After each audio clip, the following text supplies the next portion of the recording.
اچھا جی، بڑا ایک عام سا تاثر ہے ہمارے یہاں، ہمارے سارے حکمران پاکستانی عوام کو ہمیشہ گلٹی کرتے ہیں جی یہ ٹیکس چور ہیں، پاکستانی ٹیکس نہیں دیتے۔ دنیا بھر کے سٹیزن بڑے مہذب ہیں، بڑے ڈسپلن ہیں، وہاں ٹیکس دیتے ہیں۔ آپ اندازہ لگائیں کہ پاکستان کی جو حکومت ہے وہ پیٹرول سے، ڈیزل سے اربوں روپے کا ٹیکس لے لیتی ہے، اور کسی کو کانوں کان پتہ بھی نہیں چلتا، ہمارے یہاں کوئی ذکر ہی نہیں کرتا۔ ابھی میں آج کی اگر ہم ڈیٹے میں جائیں تو صرف جب آپ ایک لیٹر پیٹرول لیتے ہیں تو اس میں سے 100 روپیہ، 100 روپیز آپ سے ٹیکس لیا جاتا ہے، وہ سارے میں کٹھے کر دیے۔ اسی طرح جب آپ ڈیزل لیتے ہیں، 1 لیٹر ڈیزل کی میں بات کروں، اس میں 80 روپے آپ کی حکومت آپ سے ٹیکس لے لیتی ہے۔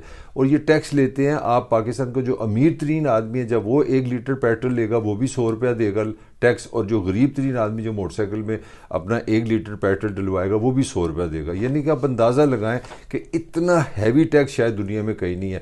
میں صرف آپ کو ڈیٹا دینے لگا ہوں جو پچھلا سال جو تھا 2024 اور 25 کا، جس کو آپ مالی سال کہیں گے، اس میں انہوں نے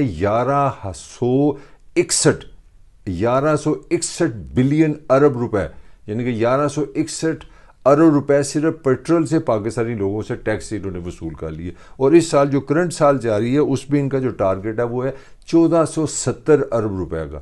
یعنی کہ آپ اندازہ لگائیں، پھر بھی کہتے ہیں جی یہ ٹیکس چور ہے، پاکستانی ٹیکس نہیں دیتے۔ میری سمجھ سے باہر ہے کہ دنیا میں شاید اتنی ہیوی ٹیکسیشن کہیں نہیں ہوگی، ڈائریکٹلی انڈائریکٹ ٹیکس ہے۔ غریب ترین ہو، امیر ترین آدمی ہو، جو پیٹرول خریدے گا وہ اس حکومت کو ایک سال میں تقریباً 1470 ارب روپے کا ٹیکس دے گی۔